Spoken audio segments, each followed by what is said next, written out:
गिलगित बल्तिस्तान में हड़ताल तीसरे दिन दाखिल हो चुकी है। पहिया जाम हड़ताल, और वो प्रोटेस्ट जो 1 महीने से हो रहा था, अब उसमें हजारों की तादाद में लोग शामिल हो रहे हैं।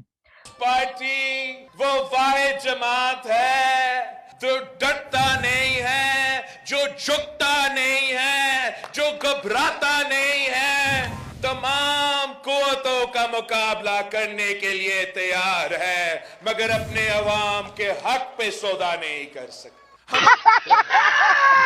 लानत है ऐसे कानून के ऊपर, लानत है ऐसी रियासत के ऊपर जो कि आवाम के साथ नहीं खड़ी, लानत है ऐसे चीफ जस्टिस के ऊपर, ऐसे प्राइम मिनिस्टर के ऊपर, ऐसी फौज के ऊपर जो कि मजलूम का इस्तेसाल करके, मजलूम का खून बहा के फिर मजलूम से ये तकाजा भी करे कि तुमने उफ नहीं करनी, तुमने आवाज नहीं उठानी, तुमने सड़क पे नहीं निकलना, और अगर तुम सड़क पे निकलोगे, अगर अपने घरों को छोड़ के, अगर अपने बच्चों का मुस्तकबिल तबाह करके बैठोगे तो तुम पे ठंडा पानी बरसाया जाए। बड़ी एनर्जेटिक है, प्रोएक्टिव है, और वो समझते हैं कि ना तो उनकी कोई नुमाइंदगी है, ना उनको कोई राइट्स मिल रहे हैं, और वो बड़े नेग्लेक्टेड फील कर रहे हैं। हम देखते हैं कि बलूचिस्तान की खवातीन जब आती हैं प्रोटेस्ट करने के लिए, इतने दिन बैठी रहती हैं, तब भी किसी के कान पर जू नहीं रेंगती, पता वो भी हल नहीं कर पाते, और अब यहाँ पर ये शुरू हो गया, ये भी हल नहीं कर पा रहा पाकिस्तान। हालात हमसे बेहतर है, बहुत बेहतर है, बहुत बेहतर है, बहुत बेहतर है, वो बहुत तरक्की कर गया हमसे।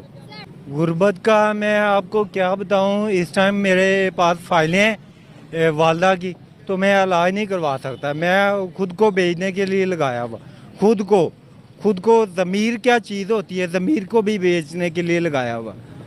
तो मैं अगर आपको मौका मिले, कोई आपको कहे कि भाई चोरी करो तो चोरी कर जाएंगे, आपको कहे किसी का कत्ल करो तो मैं सब कुछ। कायदे आज़म मोहम्मद अली जिन्ना जो है उन्होंने गवर्नर जनरल बनना पसंद किया, ना कि वजीर आज़म। अगर उस साइड पे आप देखते हैं तो नेहरू और गांधी का काम जो है, या कांग्रेस की उनके ऊपर मेहनत जो है, वो उसमें ज़मीन आसमान का फ़र्क है। उसके अलावा एक सेकंड उसके आप ये देख सकती हैं कि जो हमें मुल्क मिला उसके हिसाब से जो हमें फ़ौज मिली, उसके हिसाब से हमारी जो फौज की तादाद है वो ज़्यादा थी जो हमारे एरिया है उसके हिसाब से, तो पावर उनके पास डे 1 से थी। तो जब आपके पास डे 1 से पावर होती है तो फिर आप स्टेबिलिटी नहीं आती। और उसके अलावा अगर आपके पास कांग्रेस जैसी पार्टी नहीं थी, मुस्लिम लीग जैसी पार्टी थी जो कि चंद एक जिम्मेदारों की पार्टी थी, जिसमें सिवाय इक्का दुक्का लीडर की कोई लीडर नहीं था, जिन्होंने कभी जेलें नहीं काटी थी, एक दिन जेल का काटा नहीं था, जिन्होंने कभी कोई आइन पे काम नहीं किया, कोई किताब नहीं लिखी, जिनको अब मुल्क को चलाना आगे कैसा है उसका कभी उन्होंने ना कभी किसी तकरीर में ना किसी किताब में कभी जिक्र नहीं किया। तो उस ये फ़र्क है हमारे दोनों मुल्कों में। फिर इसके रिजल्ट्स ऐसे ही आने थे कि आए दिन हमारे यहाँ मार्शल लॉ लगे और वहाँ पे स्टेबिलिटी रही, वहाँ पे डेमोक्रेसी रही, वहाँ पे जमहूरियत रही, इलेक्शन रहे। वो आज तक जो है वो इस सफ़र को तय करते। और आपने पूरी कानूनी जंगों पे खड़ी की है, और ये जंगें जो आपने अमेरिका की दलाली करके यहाँ पे नाफिज की हैं, ये हमेशा नहीं चलने वाली, ये खत्म होंगी। और ये लोग बल्तिस्तान, सवाल ये पैदा होता है कि इतनी बड़ी रियासत के इतने बड़े हिस्सों से सिर्फ आप एक सेगमेंट ऑफ पॉपुलेशन या एक पीस ऑफ लैंड को जो है वो आइसोलेट करके तो कहते हैं कि जी ये कश्मीर का हिस्सा है, मसला कश्मीर का हिस्सा है, तो इसको हम इसके हुकूक नहीं दे सकते। ये बात आप उस वक्त नहीं कहते जब आप वहाँ जाके तो जो उनके नेचुरल रिसोर्सेज हैं वो एक्सप्लोर करते हैं या वो एक्सप्लॉइट करते हैं। उस वक्त आप ये नहीं कहते कि ये डिस्प्यूटेड है तो हम यहाँ क्या कर रहे हैं।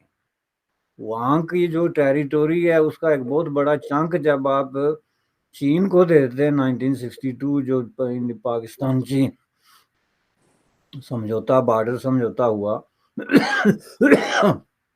उस वक्त आप ये नहीं कहते कि इस टेरिटोरी पे इंडिया का क्लेम है, तो हम किस तरह ये 12-13 हज़ार मरबा किलोमीटर इलाका जो है उठा के जो है वो चीन को दे रहे हैं।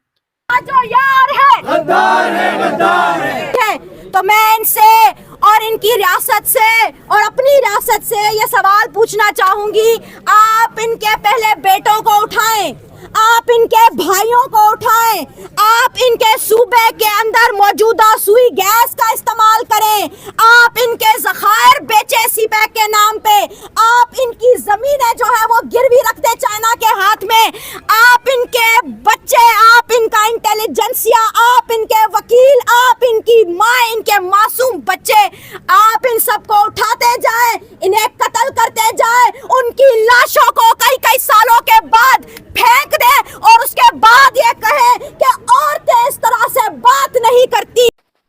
तो दोस्तों, कैसे हो आप सब। दोस्तों, जैसा कि आपने देखा कि पाकिस्तान में गिलगिट बलोचिस्तान की हालत दिन बर दिन बद से बदतर होती जा रही है। लोग अपने हकूक के लिए कई कई दिनों से सड़कों पर आ गए हैं। वहां के लोग अपनी सेपरेट रियासत की डिमांड कर रहे हैं। अपने अधिकारों के लिए कई कई दिनों तक सड़कों में बैठे हुए हैं। अभी पिछले 3 दिनों से प्रोटेस्ट इतना बढ़ गया है कि न्यूज आई है कि कई तरह के रॉकेट लॉन्चर से वार किए गए, जिसमें 100 से ज्यादा सैनिक भी मारे गए। दोस्तों, गिलगिट बलोचिस्तान में ना तो गैस है, ना बिजली है, ना स्कूल्स अच्छे हैं, ना यूनिवर्सिटीज़, ना हॉस्पिटल्स। वहाँ के लोग इतने ख़राब ज़िंदगी जी रहे हैं कि उनको कोई फ़र्क नहीं पड़ता कि कई कई दिनों तक वो सड़कों में अपने हक के लिए लड़ रहे हैं। उनका ये आंदोलन पहले से कई ज़्यादा तेज हो रहा है। और दोस्तों, इस्लामाबाद में बैठे अधिकारियों को अब ये डर सता रहा है कि पाकिस्तान एक बार फिर 2 हिस्सों में बंट जाएगा।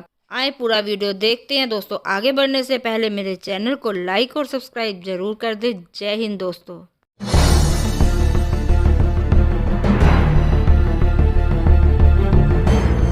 इसी तरह आगे बढ़ते जाएं तो आगे जाके सी पैक में देखे, सी पैक एक सेंसिटिव इशू है, इंटरनेशनल इन्वेस्टमेंट है।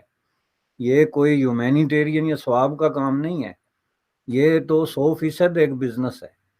तो उस बिजनेस में आप एक इलाके और एक पॉपुलेशन के जो उनके ज़मीनी, फ़ज़ाई और दूसरे राइट्स हैं उनको सलब करके तो आप एक तीसरे मुल्क को हैंड ओवर कर देते हैं। तो आपको उस वक्त ये नहीं नज़र आता कि इसमें हमारा क्या राइट है, भाई ये तो डिस्प्यूटेड टेरिटोरी है, तो हम ये कैसे कर सकते हैं। उसमें आप जितने काले कवानीन आपने नाफज किए राइट फ्रॉम 1947 से लेके, उनमें आपने कभी ये लिहाज नहीं किया कि हम जो है यूनाइटेड नेशन की करारदादों के मुताबिक हमारा रोल यहाँ पे ट्रस्टी का है और हम ऑथोराइज नहीं है कि हम इन इलाकों में इस तरह के काले कवानीन और इस तरह की जो है वो तब्दीलियाँ करें। 1947 में 74 में आपने वहाँ पे स्टेट सब्जेक्ट रूल जो है वो ख़त्म किया, जिसकी खातर आपके लिए ये एक बहुत बड़ा इशू है कि ये काम आके 2019 में इंडिया ने जम्मू कश्मीर में किया। 2019 कहाँ और 1974 कहाँ, यानी आपने सदी पहले ये काम जो है वो कर दिखाया था कि वहाँ पे स्टेट सब्जेक्ट रूल आपने ख़त्म किया, जिसका मतलब ये है कि गिलगित बल्तिस्तान की जो लैंड है वो ओपन फॉर सेल है और वहाँ की जो भी सिचुएशन है उसमें किसी तरह की कोई रुकावट नहीं है। अब ये इसको समझना बहुत ज़रूरी है। आप मुझे ये बताएं कि एक आदमी जो है वो पंजाब से आटा उठा के गिलगित ले जाता है, तो उसको वो आटा उठा के ले जाने में कितनी लागत है, ट्रक कितने दिन तक चलेगा, उसका किराया कितना होगा, ये सारी चीज़ें कितनी होंगी। तो इसको सामने रखते हुए अगर गवर्नमेंट ये कहे कि भाई इन लोगों को सब्सिडी दो जो हिली और दुश्वार गुजार इलाकों में रहते हैं जहाँ चीज़ों की लागत आलमोस्ट दुगनी चुगनी है, तो इसमें कोई बुरी बात नहीं।